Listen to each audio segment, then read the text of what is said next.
کبھی کبھار اللہ آپ کا دل توڑ دیتا ہے، سزا کے طور پر نہیں بلکہ آپ کی رہنمائی کے لیے، کیونکہ بعض اوقات ہم بری چیزوں سے محبت کرنے لگتے ہیں اور وہ چیزیں ہمیں آگے مسلسل تکلیف دینے والی ہوتی ہیں۔ اصل میں یہ وہ چیزیں یا وہ انسان ہوتے ہیں جن پہ ہم اللہ سے زیادہ بھروسہ کرنے لگتے ہیں اور ہمیں خبر بھی نہیں ہوتی۔ اگر اللہ کچھ محرومیوں کو ہماری ذات کا حصہ بناتا ہے تو بہت سی رحمتوں سے بھی ہمیں نوازتا ہے۔ اگر وہ کوئی داستان ادھوری چھوڑتا ہے تو بہت سے قصوں کو ان کے پرسکون اختتام تک بھی لاتا ہے۔ زندگی اسی کا نام ہے، کچھ مل گیا اور کسی کو کھو دیا۔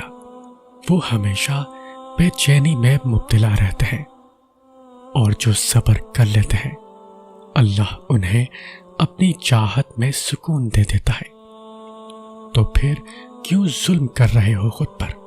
اس کی چاہت کو اول رکھو گے تو وہ تمہارا ہر اختتام پرسکون بنا دے گا۔ تم واقف نہیں، شاید تمہارا رب سب کچھ کر سکتا ہے۔ مجھے لگتا ہے کہ ہر آزمائش کے ساتھ اللہ میرا صبر بھی بڑھا دیتا ہے۔ ہر مشکل مجھے اللہ کے مزید قریب کر دیتی ہے۔ کبھی کبھی مجھے واقعی لگتا ہے کہ اللہ اتنی آزمائش میں ڈالتا ہے جتنی میں برداشت کر سکوں، کیونکہ اللہ نے تو کہا ہے کہ وہ انسان پر اس کی طاقت سے زیادہ بوجھ نہیں ڈالتا، بس ہم اسے خود پر زیادہ سوار کر لیتے ہیں۔ یقین رکھو اپنے رب پر، وہ تمہیں ویران کنویں سے نکال کر سلطنت کا بادشاہ بنانے پر قادر ہے۔ اور تم دیکھنا اللہ کی مدد آئے گی، وہ ایسی مدد کرے گا کہ تم گمان بھی نہیں کر سکتے۔ وہ تمہیں ایسے تھام لے گا کہ تم شکر کرتے نہیں تھکو گے۔ وہ تم پر اپنا ایسا فضل کا نظام چلائے گا کہ تم سر بسجود ہو جاؤ گے۔ پھر تم سمجھ جاؤ گے کہ جب وہ عطا کے دروازے کھولتا ہے تو بے حساب دیتا ہے۔ اس کے ایک حکم سے ناممکن ممکن بن جاتا ہے، اور جسے وہ بلند کرے اسے کون پست کر سکتا ہے؟ وہی تو ہے جو سارے خساروں کو نفع میں بدلنے پر قادر ہے۔ اللہ تو قریب ہوتا ہے، بہت قریب، ہر لمحہ، ہر سانس کے ساتھ۔ وہ ہمیں کبھی نہیں چھوڑتا، ہماری ہزار نافرمانیوں کے باوجود وہ ہمیں تھام لیتا ہے۔ آپ صلی اللہ علیہ وسلم نے فرمایا، اللہ تعالیٰ فرماتا ہے میں ویسا ہی ہوں جیسا میرا بندہ مجھے سمجھتا ہے، یعنی اس کے لیے وہی کرتا ہوں جو وہ سمجھتا ہے میں اس کے لیے کر سکتا ہوں، اور اگر وہ مجھے یاد کرتا ہے تو میں اس کے ساتھ ہوں۔ اگر وہ مجھے اپنی ذات میں یاد کرتا ہے تو میں بھی اسے اپنے اندر یاد کرتا ہوں، اور اگر وہ مجھے لوگوں کی ایک جماعت میں یاد کرتا ہے تو میں اسے ان سے بہتر جماعت میں یاد کرتا ہوں، اور اگر وہ مجھ سے ایک قدم بھی قریب آتا ہے تو میں اس سے ایک ہاتھ قریب جاتا ہوں، اور اگر وہ مجھ سے ایک ہاتھ قریب آتا ہے تو میں اس کے 2 پھیلے ہوئے ہاتھوں جتنا قریب جاتا ہوں، اور اگر وہ چل کر میرے پاس آتا ہے تو میں دوڑتا ہوا اس کے پاس جاتا ہوں۔ تمہاری پسند سے اللہ تمہیں آزما رہا ہے، ہر لمحہ تمہارا اجر بڑھا رہا ہے، کچھ دیر کے لیے تمہاری نگاہوں سے دور کر کے تمہاری چاہت کو نصیب کا حصہ بنا رہا ہے۔ اللہ کو محبت ہے بہت ہی زیادہ تم سے، تبھی تو اپنے قرب سے وہ تمہیں نواز رہا ہے۔ تمہارا دل مختلف اندیشوں سے ڈرتا ہے، یہ شیطان تمہیں وسوسوں میں ڈال رہا ہے،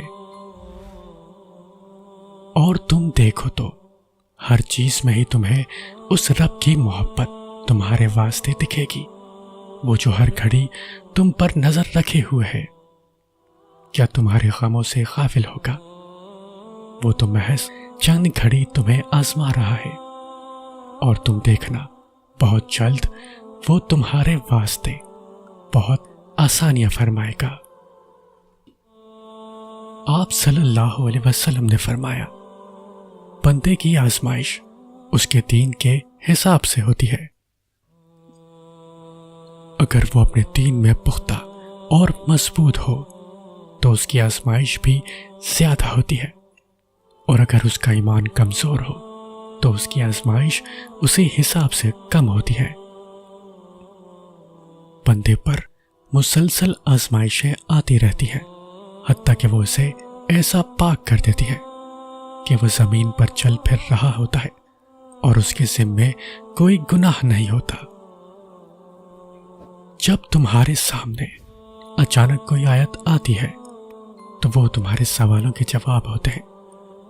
وہ کبھی بھی اپنے بندوں کو تنہا نہیں چھوڑتا، تمہاری زندگی میں موجود لوگوں کو وہ وسیلہ بناتا ہے تمہارے کاموں میں آسانی پیدا کرنے کے لیے۔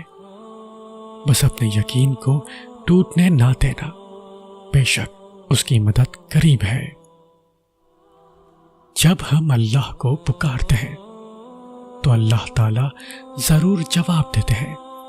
اللہ کی مدد ایسے طریقوں اور اتنے خوبصورت انداز سے ہم تک آتی ہے کہ اگر ہم غور کریں تو حیران رہ جائیں۔